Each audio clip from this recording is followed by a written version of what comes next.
আলহামদুলিল্লাহ রব্বিল আলামিন।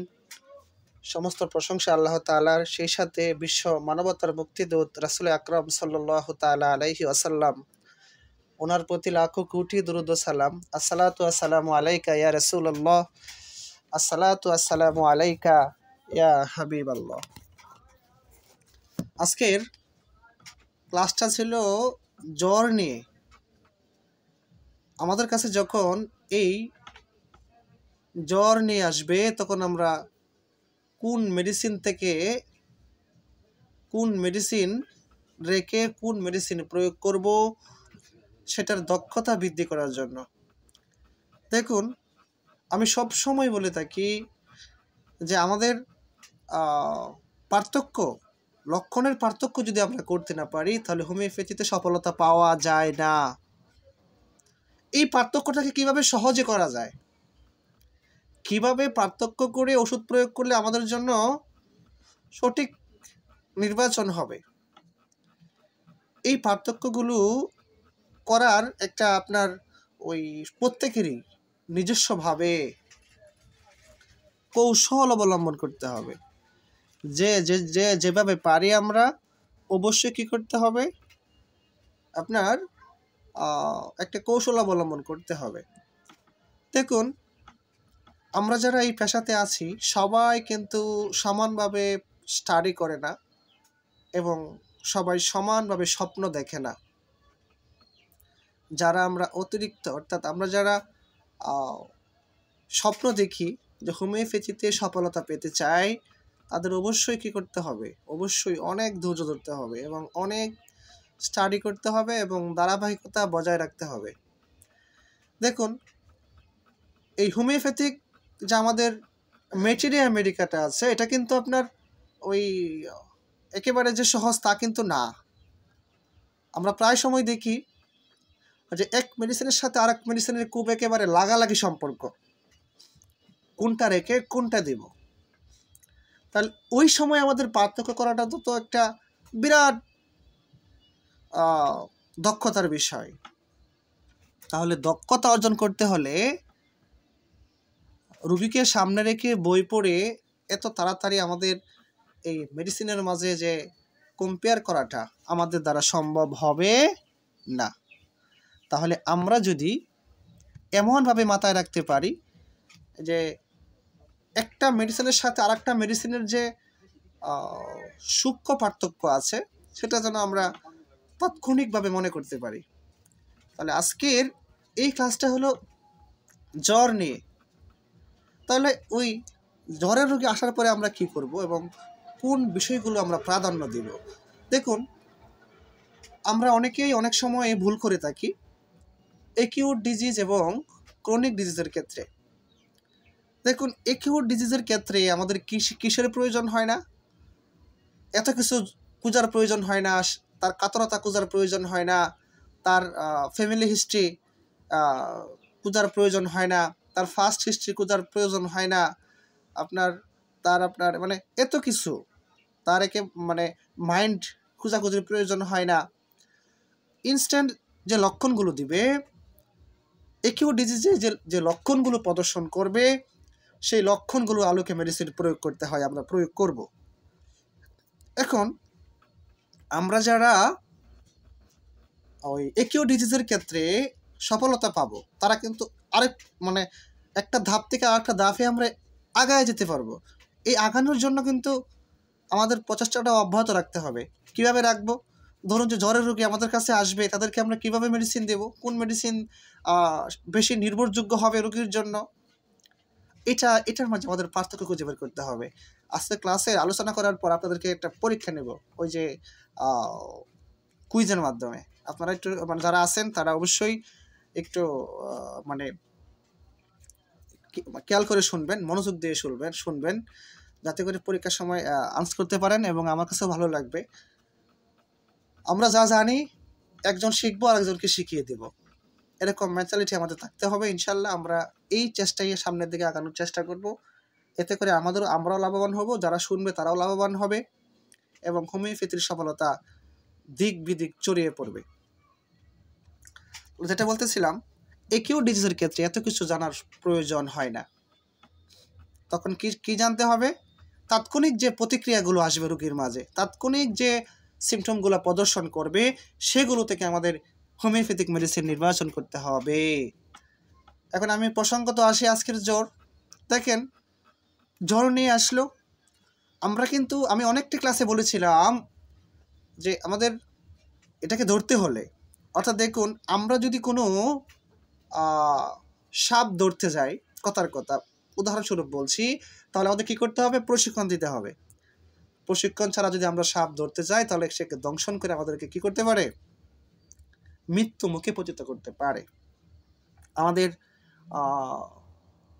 যে আরও অন্যান্য যে প্রাণীগুলো আছে, ওগুলোকে আমাদের হাতের নাগালে আনার জন্য আমাদের কৌশল অবলম্বন করতে হয়।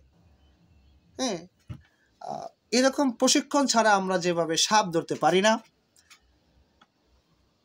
আমাদের বিভিন্ন প্রশিক্ষণের ক্ষেত্রে বিভিন্ন চতুর্মুখী একটা জ্ঞান অর্জন করতে হয়। যেভাবেই হোক, যারা সাপুরি, যারা যেভাবে সাপ ধরে এখানে শিখে আসছে, প্রত্যেকটা সাইড মাথায় রাখতে হয়। কোনো এক জায়গায় ভুল করলে তার শেষ হয়ে যাবে তার জীবন। তাহলে আমাদের এই হোমিওপ্যাথিতে সঠিক ওষুধ নির্বাচন করতে হলে কি করতে হবে? অল সাইড, চতুর্পাশ দেখতে হবে যে কোন পাশ থেকে সঠিক মেডিসিনটাকে তুলে আনা যায়। তাহলে আজকে যেহেতু আমি জ্বর নিয়ে আলোচনা করছি, এই জ্বরটাকে তুলে আনার জন্য আমাদের কয়েকটা সাইটে কি করতে হবে? নজর দিতে হবে। দেখুন, আমি আপনাদেরকে অতীতের ক্লাসে বলেছিলাম যে দেখুন, রোগ প্রবাহটা, রোগ আসার প্রবণতার উপরে আমরা মেডিসিন প্রয়োগ করে থাকি। এটাও জানার প্রয়োজন পড়ে। ওটা কিভাবে আসলো?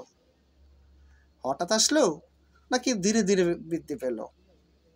তাহলে আজকের এই আসা যাওয়ার যে একটা প্রবণতা, এটার উপর নির্ভর করবে আমাদের আজকের আলোচনার একটা অংশ।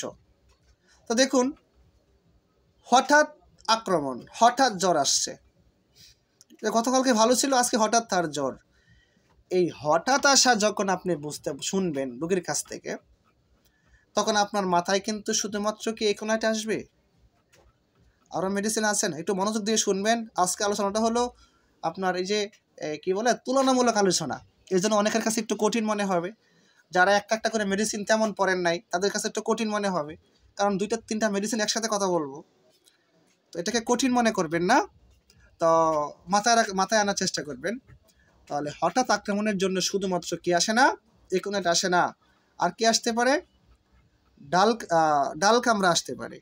হ্যাঁ, আর কি আসতে পারে? বেলেডোনা আসতে পারে। তাহলে এই যে হঠাৎ আসা, এই হঠাৎ আসার উপরে নির্ভর করে আমরা যদি প্রথমত চিন্তা করি, একোনাইট এবং বেলেডোনা, এই দুটার মাঝে আমাদের একটু পার্থক্য খুঁজে বের করতে হবে। দেখুন, আপনার আমার চেহারার মাঝে যেমন পার্থক্য আছে, আপনার বান্ধবীর সাথে আপনার যেমন চেহারার পার্থক্য আছে, দুজনই মানুষ, দুজনই ফিমেল, এরপরেও তাদের মাঝে পার্থক্য খুঁজে পাওয়া যায়। তেমনইভাবে একোনাইটও জ্বরের কাজ করে থাকে, বেলেডোনাও জ্বরের কাজ করে থাকে, ব্রায়োনিয়াও জ্বরের কাজ করে থাকে, রাস্টক্সও জ্বরের কাজ করে থাকে, ডালকামরাও জ্বরের কাজ করে থাকে, আর্সেনিক অ্যালবাম জ্বরের কাজ করে থাকে। এরকম অনেকগুলো মেডিসিন আছে জ্বরের কাজ করে। তাহলে ওই যে আমরা যেভাবে আমার বান্ধবীকে চিনে নিয়ে আসি, আমি একইভাবে আমরা ওই জ্বরের জন্য ওই মেডিসিনটাকে চিনে নিয়ে আসবো, তুলে নিয়ে আসবো। যদি আনতে পারি তাহলে আমরা সফল হব। তাহলে দেখুন, হঠাৎ রোগ আসার ক্ষেত্রে প্রথমত 2টা মেডিসিন নিয়ে আমি আলোকপাত করব। দেখুন, একোনাইট মেডিসিন, তার রোগটা হঠাৎ আসে। এই যে হঠাৎ আসলো, এবং বেলেডোনার জ্বরগুলোও কিন্তু হঠাৎ আসে। এই হঠাৎ আসার পর রোগীর মাঝে আরও প্রতিক্রিয়া দেখা দেবে। দেখুন, আমরা জানি একোনাইটের রোগীতে তীব্রভাবে জ্বর আসবে, হঠাৎ আসবে এবং খুব তীব্র জ্বর হবে। আমরা জানি বেলেডোনাতেও এই তীব্র জ্বর আসে। তাহলে তো এখন আমরা বিপাকে পড়ে যাওয়ার কথা। একদিকে একোনাইট তীব্র জ্বর আসে, অন্যদিকে আবার বেলেডোনা তীব্র জ্বর আসে। পার্থক্য কোথায়? একটু ভালো মনোযোগ সহকারে শুনবেন। পার্থক্য হলো, একোনাইট একবারের জন্য কমবে না, তার তীব্রতাটা একেবারে কমবে না, একটানা চলবে। হঠাৎ আসবে, একবারের জন্য কমবে না। যদি কোনো কারণে এই তীব্রতা কমে যায়, তাহলে সেই জ্বর আর রোগীর মাঝে ফিরে আসবে না। পরে আসে, তাহলে যেটা ফিরে আসবে না ওই জায়গায় আমরা কি ব্যবহার করতে পারি? একুনাইট ব্যবহার করতে পারি। আর যদি বারবার ফিরে আসে সেখানে আমরা কি করতে পারি? বেলেডোনাকে চিন্তা করতে পারি। দেখুন, এই বেলেডোনাকে আমার কি করতে হবে? হয় বেলেডোনা না হয় একুনাইট, দুটা থেকে একটা খুঁজে বের করতে হবে। তাহলে আমরা কিভাবে খুঁজে বের করব? সামনে কিন্তু আরও বিষয় চিন্তা করতে হবে। দেখুন, আমরা জানি একুনাইটের মাঝে একটা কী পাওয়া যায়? আমরা ধরে নিলাম দুইটা খুব কমন, দুটাই হঠাৎ আসলো, তাহলে দুটা থেকে আমরা আরও বিষয় চিন্তা করতে হবে। মুহূর্তের মাঝেই আমাদের ব্রেনের মধ্যে অনন্য বিষয় আনতে হবে। দেখুন, একুনাইটের কি আছে? মৃত্যু ভয় আছে। রোগের সময় ওদের প্রচুর মৃত্যু ভয় ওদের মাঝে কাজ করবে। এখন দেখুন, অনেকে বলবে, আরে স্যার এতগুলো তো সংগ্রহ করা যায় না, আমরা বুঝবো কি করে মৃত্যু ভয় আছে? আমরা প্র্যাকটিক্যালি যখন রোগী দেখি তখন অনেক রোগী কিন্তু যদি বলি যে আপনার কি মৃত্যু ভয় কাজ করে, হ্যাঁ এটা আমার প্রচুর। এবং তার আশেপাশে যারা থাকে যদি থাকে একিউট ডিজিজের ক্ষেত্রে কিন্তু সে প্রকাশে বলে দেয় যে আমি মনে হয় বাঁচবো না, মনে হয় মরে যাব। এটাই তো হলো লক্ষণ, এটাই তো হলো তার প্রতিক্রিয়া। তাহলে দেখুন, যখনই তার মাঝে মৃত্যু ভয় চলে আসলো তখনই কিন্তু বেলেডোনা কি হলো? কাটিং হয়ে গেল। এরপরে আরেকটা এসে ঢুকে যাবে, এই যে মৃত্যু ভয়, আরেকটা মেডিসিন এসে ঢুকবে। কোনটা ঢুকবে? Arsenic album. আর্সেনিক অ্যালবামের মাঝে প্রচুর কি পাওয়া যায়? মৃত্যু ভয় পাওয়া যায়। এই যে দেখুন, যখন আমরা আর্সেনিক অ্যালবামে যখন মৃত্যু ভয় পাবো তখন কিন্তু একুনাইটের মধ্যে আমরা কি মানে ওই যে হঠাৎ আসার প্রবণতা দিয়ে এবং একুনাইটের প্রচুর যে তীব্রতা সেটা কমবে না একবারের জন্য, ওই বিষয়টা মাথায় রেখে এবং আপনার অস্থিরতা, আর একটা প্রসঙ্গ চলে আসছে এখন। অস্থিরতা যখন আসবে রোগীর মাঝে, যখন আমরা আসবো তখন কিন্তু আরও অনেক মেডিসিনগুলো আসতেছে, আর একটা এসে যুক্ত হবে। এইভাবেই তো আমাদের জটিল হয়ে যায়। আজকে ক্লাসটা একটু কঠিন মনে হবে, তবে আমি নেক্সটে আবার একটা একটা করে আলোচনা করব। আজকে একটু কম্পেয়ার করার চেষ্টা করতেছি আর কি, যাতে করে আমাদের ব্রেন কীভাবে মানে জটিল অবস্থায় পড়ে যায়। এখন আমরা আসতেছি অস্থিরতায়। তাহলে দেখুন, অস্থিরতা তো মেডিসিন, আমরা বলি অস্থিরতায় ত্রয়ী মেডিসিন, তিনটা মেডিসিন খুব অস্থির। কোনটা কোনটা? ওই যে একুনাইট, আর্সেনিক অ্যালবাম আর অ্যাস্টক্স, ওদের মাঝে প্রচুর পরিমাণে কি পাওয়া যায়? অস্থিরতা পাওয়া যায়, অস্থির হয়ে যায়। রোগ যখন হয় তখন তার মাঝে প্রচুর অস্থিরতা চলে আসে। দেখুন, প্রসঙ্গত আর একটু বলি, ওই যে বেল যেটা রেখে আসছি, বেলেডোনা সম্পর্কে আমাদের ধারণা আছে না? আমরা অনেকেই জানি বেলেডোনা কি হয়ে যায়, অনেক মুখমণ্ডল মানে তার চেহারাটা লাল বর্ণ হয়ে যায়, লাল বর্ণ হয়ে যায়। সেই সাথে যখন ওই বেলেডোনার জ্বরটা আসে তখন জ্বরের সাথে তীব্রতার সাথে সাথে তার মাঝে একটা মানে আমরা একটা মাইন্ডে একটা বিষয় পাবো, সে রাগান্বিত হবে, লাথি মারবে, গালিগালাজ করবে, বিশৃঙ্খলা তৈরি করবে, কামড়ানোর চেষ্টা করবে। একটা বাচ্চা শিশু জ্বর আসছে, অসুস্থ হয়ে গেছে, কিটকিটে হয়ে গেছে, কিটকিটে মেজাজ হয়ে গেছে, আপনার তার মাঝে আপনার ওই যে গালিগালাজ করার প্রবণতা চলে আসছে। যদি ওই ধরনের প্রবণতা চলে আসে সেখানে কিন্তু আমরা বেলেডোনাকে চিন্তা করতে পারি। সেই সাথে যদি আমরা মৃত্যু ভয় না পাই তাহলে আমরা একুনাইটটা ছেড়ে দিব, আর্সেনিক অ্যালবাম ছেড়ে দিব, হ্যাঁ। এবং হঠাৎ আসার সাথে যদি আমরা কমন রেখে আমরা সেই রোগীকে কী করতে পারি, যদি তার মাঝে এই ধরনের প্রবণতা খুঁজে পাই সেখানে আমরা কি করতে পারি? অবশ্যই বেলেডোনাকে চিন্তা করতে পারি। অস্থিরতা, তাহলে অস্থিরতা কিন্তু বেলেতেও পাওয়া যাবে। দেখেন, বেলেডোনা একটা ধরন আছে, কী ধরন? একটু আগে সে ভালো ছিল, হঠাৎ অসুস্থ হয়ে গেছে, একেবারে কিটকিটে মেজাজ হয়ে গেছে। এমনিতে কিন্তু ভালো, সে তার ভালো আচরণ পাওয়া যায়। যখন সে অসুস্থ হয় তখন তার আচরণটা কি হয়ে যায়? আপনার পরিবর্তন হয়ে যায়, কিটকিটে মেজাজ হয়ে যায়। যদি ওই ধরনের হয়ে যায় সেখানে আমরা কি করতে পারি? বেলেডোনাকে ইউজ করতে পারি। এবার আসুন হঠাৎ আক্রমণ। হঠাৎ আক্রমণের ক্ষেত্রে কিন্তু যেটা বলছিলাম, আর একটা বিষয় আমাদের খেয়াল করতে হবে। ওই হঠাৎ আক্রমণের ক্ষেত্রে আমাদের পানি পিপাসাটাকে এখন দেখতে হবে। হ্যাঁ, পানি পিপাসা। দেখুন, একুনাইটের পানি পিপাসা আছে, এবং এর সাথে যদি অস্থিরতাকে আমরা নিয়ে আসি সেখানে আর্সেনিক অ্যালবাম আসবে। এই আর্সেনিক অ্যালবামেরও কী হবে? পানি পিপাসা থাকবে। এবং আমাদের ব্রায়োনিয়া, চমৎকার একটা মেডিসিন জ্বরের জন্য। এই ব্রায়োনিয়াটাকে চিনতে হবে। আমরা ব্রায়োনিয়ার পানি পিপাসা দেখেছি, অনেক পানি পিপাসা ওদের থাকে। ওই যে ব্রায়োনিয়ার পেশেন্টের ধরনটা কেমন? আমার কিন্তু আজকে ক্লাসটা কঠিন মনে হবে আপনাদের কাছে, আমার কাছেও মানে ক্লাসটা উপস্থাপন করতে যাই আমারও অনেক বিষয় মাথায় আনতে হচ্ছে। এখন আমরা ব্রায়োনিয়াতে একটু আলোচনা করি। দেখেন যে ব্রায়োনিয়া থেকে আবার অন্য জায়গায় কিন্তু আমার চলে যেতে হবে। তাহলে ব্রায়োনিয়ার পেশেন্টগুলো কেমন হয় এটা একটু আমরা দেখি। দেখুন, আমরা জানি ব্রায়োনিয়ার পেশেন্টগুলো আর একটা বিষয় মাঝখানে বলতে হবে। এই যে আজকে কিন্তু সবাই মানে এলোপাতার কথা বলবো, এটা হলো ওই যে হঠাৎ আসা। আমি কিন্তু প্রসঙ্গত হঠাৎ আসাটাকে ব্রায়োনিয়াতে আনতে পারি, যদিও আপনারা অনেকে এটাকে জানেন। আপনারা হঠাৎ আসে বেডোনাইকোনাইট, হ্যাঁ, প্যারাম্পস, এগুলো আসে। আমি আজকে যদি বলি ব্রায়োনিয়া হঠাৎ আসতে পারে, হঠাৎ আসে কখন? দেখুন, জ্বর আসার মাঝেও তার কারণ তত্ত্ব যদি আমরা খুঁজি, কি কারণে জ্বর আসছে, এই কারণ দিয়ে কিন্তু অনেক রুগীদের মাঝে আমরা সফলতা পেয়েছি। আপনারা বিশ্বাস করতে পারবেন না যে আমার 2টা পেশেন্ট ছিল, ওরা আপনার ওই দীর্ঘদিন এলোপ্যাথিক চিকিৎসা করে কোনোভাবে জ্বর ছাড়ছে না। সেই জ্বর রাস্টক্স এবং ব্রায়োনিয়ার মাধ্যমে রুগী ভালো হয়ে গেছে, এবং অল্প কয়েকদিনের মধ্যে। তাহলে চিন্তা করুন, অনেক ওষুধ খেয়েছি, সে কিন্তু প্রচার করছে অনেক যে আমি অনেক ওষুধ খেয়েছি, কিন্তু আমার জ্বর ভালো হচ্ছিল না। ওনার কাছ থেকে হোমিওপ্যাথি ওষুধ খাওয়ার মাধ্যমে আমার জ্বরটা ভালো হয়েছে। তাহলে এক্ষেত্রে কিন্তু আমাদের কারণটাকে খুঁজে বের করতে হবে। কিভাবে কারণটা খুঁজে বের করবো? আজকের ক্লাস আপনাদের কাছে জটিল মনে হলে আমার কিছু করার নাই, কারণ আমি এখন রুগী দেখছি, আমার ব্রেনটাকে দৌড়াচ্ছি, কোন মেডিসিন থেকে কোন মেডিসিনে যায় কোনো ঠিক ঠিকানা নেই। তাহলে দেখুন, এই যে কারণ খুঁজে বের করতে হবে।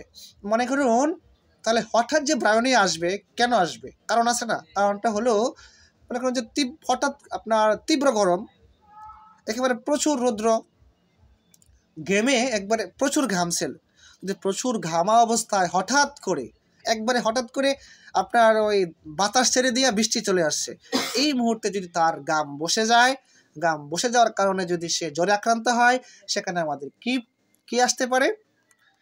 আমাদের ব্রায়োনিয়া আসতে পারে। তাহলে কেন আসলো? হঠাৎ আসছে ঠিক আছে, কিন্তু কেন আসছে সেটা দেখতে হবে। এরপরে দেখুন, একটু ব্রায়োনিয়ার ধরনটা বলে দেই, তার যাতে পরবর্তীতে আমাদের কম্পেয়ার করতে আমাদের সহজ হয়। তাহলে ব্রায়োনিয়া কেমন হয়? ওই জ্বর আসবে, জ্বর অবস্থায় সে কী করবে? চুপচাপ থাকবে, সে নাড়াচাড়া একদম পছন্দ করবে না। তার মধ্যে নিদারুণ অনেক দুর্বলতা চলে আসবে, এবং তার নাক মুখ সব শুকিয়ে আনবে, এবং সে প্রচুর পরিমাণে পানি খাবে। আমি তো ক্লাসে বলেছিলাম, ওরা একবারে অনেকখানি পানি পান করে। এই যে পানি পিপাসার মাঝে পার্থক্য, এগুলো কিন্তু বুঝতে হয় আপনাদের মাঝে। যদিও এগুলোকে কঠিন মনে হয়, কিন্তু কঠিন ভাবা যাবে না, ধীরে ধীরে এগুলো সহজ হবে, অটোমেটিক সহজ হয়ে যাবে। ব্রেনটা আপনার কম্পিউটারের মতো, সফটওয়্যারের মতো কাজ করবে ব্রেন, ইনশাল্লাহ, যদি ধারাবাহিকতা ধরে রাখা যায়। তাহলে দেখুন, এই ব্রায়োনিয়ার পেশেন্টগুলো প্রচুর পরিমাণে একসাথে পানি পান করবে। সেটা কেন? এটা হলো ওরা কিন্তু লাড়াচাড়া করতে পছন্দ করে না। এখন দেখুন, আমি ব্রায়োনিয়া আলোচনা করতে যায়া এখন আমার চলে যেতে হচ্ছে কোথায়? জেলসিমিয়ামে। আপনারা জানেন যে জেলসিমিয়ামের রোগীগুলো কিন্তু চুপচাপ থাকতে পছন্দ করে, একবারে নিদারুণ প্রচুর দুর্বল থাকে ওরা। ব্রায়ু তাকে দুর্বল, জেলসিয়াম তাকে দুর্বল।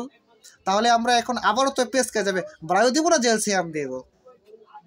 এখানে আপনারা আবার একটু মানে অল্প বলতে গেলে 7-8টা মেডিসিন আমি আপনাদের মাঝে আজকে শেয়ার করব। তাহলে দেখুন, জেলসিমিয়ামের প্রচুর দুর্বলতা আছে, ওরাও চুপচাপ থাকা পছন্দ করে। কিন্তু দেখার মতো একটা বিষয়, যে বিষয়টা আমরা ব্রায়োনিয়াতে মানে ব্যাপকভাবে স্মরণ রাখি, যে ব্রায়োনিয়ার কি থাকে? পানি পিপাসা থাকে। এই জায়গায় আইসা জেলসিয়ামের পানি পিপাসা একদম থাকে না, একদম পানি পিপাসা নাই। এবং এই জেলসিমিয়ামের পেশেন্টগুলোর এত দুর্বলতা হয় যে তাকাতে পারে না, তার চোখের পাতিগুলো টপ করে পড়ে যেতে চায়, অর্ধেক চেয়ে থাকে, ভালোভাবে চাইতে পারে না। কেন? তার মাঝে আপনার ওই যে এত দুর্বলতা চলে আসছে। তাহলে আমরা এই জ্যালসিয়ামের সাথে কি করতে পারি, ওই পানি পিপাসাটাকে দিয়ে আমরা কি করতে পারি, আলাদা করতে পারি। এবার আসুন ব্রাউনিয়ার মোটামুটি আমরা তার এটা জেনে আরেকটা বিষয় দেখেন, একটা পর একটা মনে হয়ে যায় হঠাৎ করে, কিছু মনে করবেন না, আজকে ক্লাসটা একটু অন্যরকম লাগবে। ব্রাউনিয়ার শরীরে ব্যথা অনুভব হবে, ব্যথা, গায়ে ব্যথার প্রবণতা থাকবে। ব্রায়োনিয়ার শরীরে ব্যথা অনুভব হবে, জ্বর অবস্থায় ব্যথা লাগবে, পাশাপাশি আমরা জানি রাস্টক্সের শরীরে ব্যথা অনুভব হবে। তাহলে আমরা কিন্তু কোনো সাইড ছাড়তে পারবো না, সকল সাইড ধরতে হবে।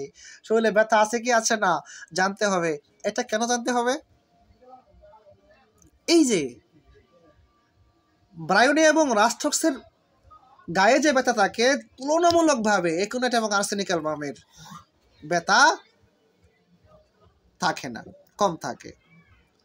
আমরা যদি পাই শরীরে ব্যথা সেই সাথে জ্বর, সেখানে আমরা সাধারণত রাস্টক্স এবং ব্রায়োনিয়া চিন্তা করি। আমি আরও একটু আপনাদেরকে আগানোর চেষ্টা করি। এখন একটু রাস্টক্স নিয়ে কথা বলবো, দেখেন কিভাবে পার্থক্য হয়।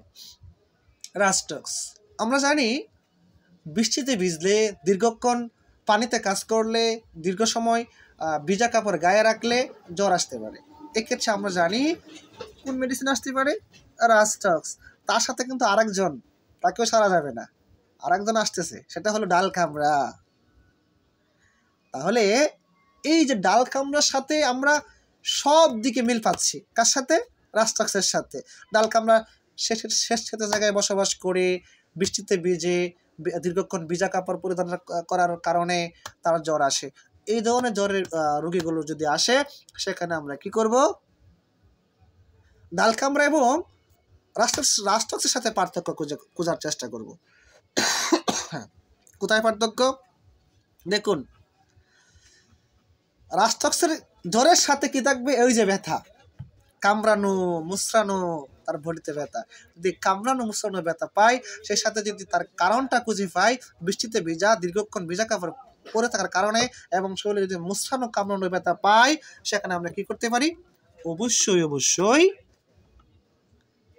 রাস্টক্সকে ব্যবহার করতে পারি।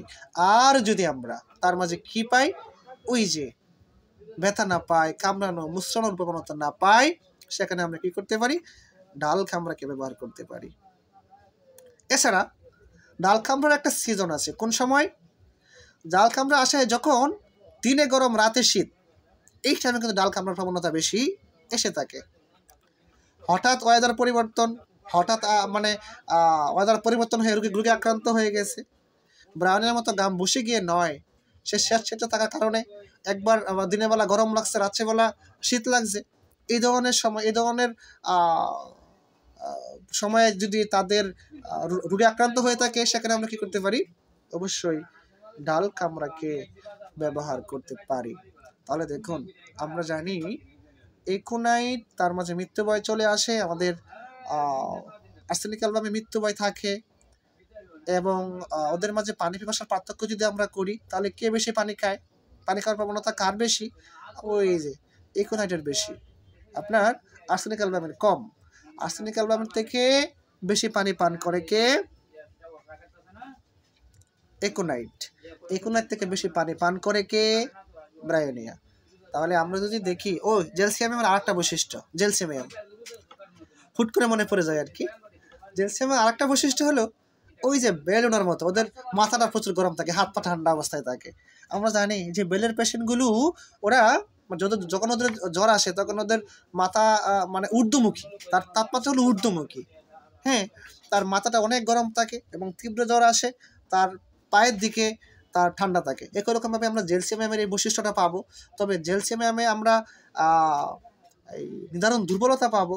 হ্যাঁ, আর্সেনিক অ্যালবামের মতো অস্থিরতা পাবো না, আমরা ওই একুনাইটের মতো অস্থিরতা পাবো না, আমরা বেলের মতো অস্থিরতা পাবো না। আমরা জানি বেল অস্থিরতা, কারণ ওদের মধ্যে যখন জ্বর আসে তখন তাদের ওই ধরনের প্রবণতা নিয়ে, লাল হওয়ার প্রবণতা নিয়ে, এবং তার মাঝে মাইন্ডে একটা পাগলামি করার একটা প্রবণতা নিয়ে তার জ্বর আসবে। তাহলে আমরা যদি দেখি ওই সাইডে মিলে গেছে, মিলে যাওয়ার পরে পার্থক্য করব কীভাবে? ওই যে স্থূলতা নিয়ে এবং দুর্বলতা নিয়ে, চুপচাপ থাকার প্রবণতা নিয়ে এবং বেলাডোনার নিজস্ব যে লক্ষণ, লাল হওয়ার প্রবণতা এবং তার রোগ আসার পরে তার ওই পাগলামি করার একটা প্রবণতা, এই বিষয়গুলো যখন আমরা মাথায় নিয়ে আসবো তখন আমরা কি করতে পারি? অবশ্যই বেলাডোনা এবং ঢাল কামড়াকে জ্যালসিয়ামকে পার্থক্য করে আমরা কি করতে পারি? ওষুধ প্রয়োগ করতে পারি। তাহলে আমরা এছাড়াও আরও কিছু মেডিসিন আছে, আমরা একসাথে এতগুলো মেডিসিন আলোচনা করতে চাই না। আমরা পরবর্তীতে ইনশাল্লাহ আলোচনা করব এন্টিমটার্ট, চিনিনাম আর্স, চিনিনাম সালফ, হ্যাঁ, এগুলো আলোচনা করব। এরপরে আমাদের বায়োকেমিকের মধ্যে আমরা কিছু মেডিসিন আমরা প্রয়োগ করব। আমরা বায়োকেমিকের সহায়তায় কিন্তু আমাদের অনেক সময় আমরা অনেক বিপদ থেকে উদ্ধার হতে পারি, সেটা পরবর্তীতে আলোচনা করব। এবং আমার বায়োকেমিক ওষুধ দেওয়ার পরে যে পরিবর্তন আসছে সেগুলো নিয়ে কথা বলবো। আমি অনেক সময় অভিজ্ঞতার জন্য শুধু বায়োকেমিক প্রয়োগ করেছি, দেখেছি। আমার হোমিওপ্যাথিক ওষুধ আমি দেই নাই, না দিয়ে দেখেছি নিজস্ব রোগীদের মাঝে, আশেপাশের রোগীদের মাঝে, যারা আমাদের খুব কাছে থাকে আমি পর্যবেক্ষণ করেছি। এগুলোও আমি আপনাদেরকে জানানোর চেষ্টা করব। সেই সাথে আমরা 2টা মাদার মেডিসিনের কথা বলবো। দেখুন, আমাদের কিন্তু বাঁচতে হবে। কীভাবে বাঁচতে হবে? আমাদের হোমিওপ্যাথি থেকে আমাদের ইনশাল্লাহ বাঁচাতে হবে। কীভাবে বাঁচাবো? অনেক সময় আমরা দেখেছি যে রুগী জ্বর নিয়ে আসছে, পাশাপাশি তার কাশি আছে, হ্যাঁ, অর্থাৎ নিউমোনিয়া জনিত তার জ্বর, হ্যাঁ, কফ আছে, কাশি আছে, তারপরে আপনার ওই যে শ্লেষ্মা অর্থাৎ উঠাতে পারছে না, বুকে জমা আছে। এই ধরনের ক্ষেত্রে আমরা কিছু মাদার মেডিসিন ইউজ করতে পারি। সেখানে আমরা ব্লাডটা উড়িয়ে দিতে পারি, আমরা বেপটিসিয়া দিতে পারি। ব্লাডটা উড়িয়ে দিলে তার কফটাকে লিকুইড করে বের দিতে সহায়তা করবে। এই ধরনের প্রবণতা যদি আমরা পাই শ্বাসকষ্টজনিত, তার সেখানে আমরা এন্টিমটার্ট খুব ভালো পজিশনে আছে।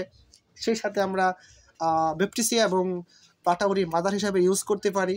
আমরা কখনো আমরা প্রায় প্রতি রোগীতেই আমরা ব্লাটাউরি ইউজ করতে পারি, যদি আমরা পেপটিসিয়া মাদার এগুলো ইউজ করতে পারি। ঠিক এরকমভাবে আরেকটা বিষয়, সালফারের বিষয়ে একটু কথা বলবো। দেখুন, সবসময় কিন্তু আপনার একুয়েট অবস্থায় পাবেন না জ্বর, ক্রনিকও হতে পারে। দীর্ঘদিন ধরে জ্বর, ঘুষঘুষানি জ্বর, দীর্ঘদিন ধরে জ্বর, কোনোভাবে জ্বর ভালো হচ্ছে না, সেখানে কিন্তু আমাদের টিউবারকুলোসিস নাম আসতে পারে, অর্থাৎ বেসিজের নাম আসতে পারে। ওই ধরনের জ্বরটাকে সারানোর জন্য বেসিজের নাম খুব ভালো অবস্থানে আছে। আমরা যদি ওষুধ প্রয়োগ করে জ্বরের ক্ষেত্রে ব্যর্থ হয়ে যাই, জ্বর ছাড়ছে না, সেক্ষেত্রে আমরা কি করব? একটা ডোজ সালফার দেব। এমনও হতে পারে এই সালফার দেওয়ার কারণে তার একেবারে জ্বর একবারে চলে যেতে পারে, যদি সেই জ্বরটা সালফারেরই হয়ে থাকে। সালফারের জ্বরেরও ধরন আছে, আমরা জানি। দেখেন, আমরা যখন পড়েছিলাম, প্রচুর জ্বালা পোড়া, হাত পায়ের তলা জ্বালা, শরীরে জ্বালা। এই জ্বালার ক্ষেত্রে আমাদের কোন মেডিসিনগুলো বেশি আমরা জেনেছি? তার মধ্যে সালফার আছে একটা, আর্সেনিক অ্যালবাম আছে, ফসফরাস আছে। যদি আমরা দেখি শরীরে জ্বালা করে, পা জ্বালা করে, পায়ের তলা জ্বালা, সারা শরীর গরম, জ্বরের প্রবণতা, সেখানে আমরা কি করতে পারি? সালফার দিতে পারি। এই সালফারের পেশেন্ট যদি হয়, সে একবারে জ্বর চলে যাবে। আর যদি না যায়, সমস্যা নাই। ওই যে আপনাকে বাধা দিচ্ছে, বারবার সঠিক মেডিসিন প্রয়োগ করার পরেও আপনি আরোগ্য দিকে আনতে পারছেন না, সেক্ষেত্রে কী করতে হবে? একটা ডোজ সালফার দেওয়ার পরে যদি আবার পুনরায় জ্বরটা ফিরে আসে, তাহলে সেই জ্বর নির্দিষ্ট লক্ষণ নিয়ে ফিরে আসবে। অর্থাৎ আপনার কোনো না কোনো মেডিসিনের মাঝে তার লক্ষণটাকে আপনি কী করতে পারবেন? মিলাতে পারবেন। যদি মিলাতে পারেন, ওষুধ দেবেন, ওষুধ সঠিক হবে এবং রোগী আরোগ্য হবে। তাহলে জ্বরের ক্ষেত্রে আমরা এই বিষয়গুলো জানার চেষ্টা করব। যদি কোনো কারণ থেকে কারণ খোঁজার চেষ্টা করব। সেই সাথে আমাদের অবশ্যই ম্যানেজমেন্ট করতে হবে। রুগীকে আমরা যে বলেছিলাম না, রাষ্ট্রস্থ রুগীকে গোসল করতে নিষেধ করতে হবে। এবং আমরা ওই ধরনের পেশেন্টকে যারা উচ্চ তাপ যাদের শরীরে থাকবে, তাদেরকে আমরা শরীরটাকে মুছে দিতে বলবো। আমরা মুছে দিতে হবে, তাকে তো আরাম পাবে। তাকে তো আপনার সকল সাইট একত্রিত করে আপনি কিন্তু সফল। আপনি মনে করেন যে ইংলিশে খুব ভালো নাম্বার পাইলেন, গণিতে ফেল, এটা তো দরকার নাই। আপনি ইংলিশেও পালেন মোটামুটি, গণিতেও মোটামুটি, সব সাবজেক্ট মোটামুটি ফেলেন, ওটা কিন্তু সমস্যা নয়। আপনি অল সাবজেক্ট পাস করেছেন, আপনি একটা জিপিএ পাবেন। এখন একটাতে খুব ভালো, একটাতে ফেল, তাহলে হবে না। এরকমভাবে আমরা আমাদের ম্যানেজমেন্টটাকেও আমরা চিন্তা করব যে আমরা জ্বরের অবস্থায় কোন কোন ম্যানেজমেন্ট দিব তাকে। সেই সাথে আমরা পুষ্টিকর খাবার, সহজে হজমযোগ্য খাবার আমরা রুগীকে দেওয়ার চেষ্টা করব এবং তার শরীরটাকে গরম পানি দিয়ে, অর্থাৎ গরম পানিতে কাপড় ভিজিয়ে সেই কাপড় দিয়ে শরীরটা মুছে দেওয়ার জন্য আমরা বলে দেব। এই ম্যানেজমেন্টগুলো রাখবো এবং এই পার্থক্যগুলোকে আমরা বিচার বিশ্লেষণ করে আমরা হোমিওপ্যাথিক একটি সঠিক ঔষধ নির্ণয় করব ইনশাআল্লাহ। আমি হঠাৎ করে একটা ক্লাস নিলাম নিজে শেখার জন্য, আপনাদেরকে শেখানোর জন্য না। আমি নিজে শেখানোর জন্য, এটা হলো প্রধান উদ্দেশ্য আমার, যাতে আমার মনে থাকে। তো নেক্সটে আমি আপনাদের মানে মেডিসিন ভিত্তিক আলোচনা করি, এরপরে আমি প্র্যাকটিস অফ মেডিসিনের আলোকে আপনার একটা রোগের উপর বিভিন্ন মেডিসিন নিয়ে আলোচনা করবো ইনশাল্লাহ। তো তার আগে আমরা যদি মেডিসিন নিয়ে আমাদের মানে ক্লাস নেই জানা থাকে, তাহলে আমাদের জন্য ওই ধরনের ক্লাসগুলো ইনশাল্লাহ সহজ হবে। তাহলে আগামীতে আপনাদের এখান থেকে প্রশ্ন করব, আপনারা পরীক্ষা দেওয়ার চেষ্টা করবেন সবাই। তো আজকে আমি এখানে ক্লাস শেষ করলাম। অনেকদিন পর ক্লাস নিচ্ছি, একটু জড়তা আছে, হ্যাঁ। আস্তে আস্তে জড়তা ইনশাল্লাহ কেটে যাবে। আপনাদের জন্য মানে স্পেশাল ক্লাস রাখার চেষ্টা করব, ক্লাস নিব এবং এটাকে ধরে রাখার চেষ্টা করবো ইনশাল্লাহ। সবাই ভালো থাকবেন, ধন্যবাদ সবাইকে।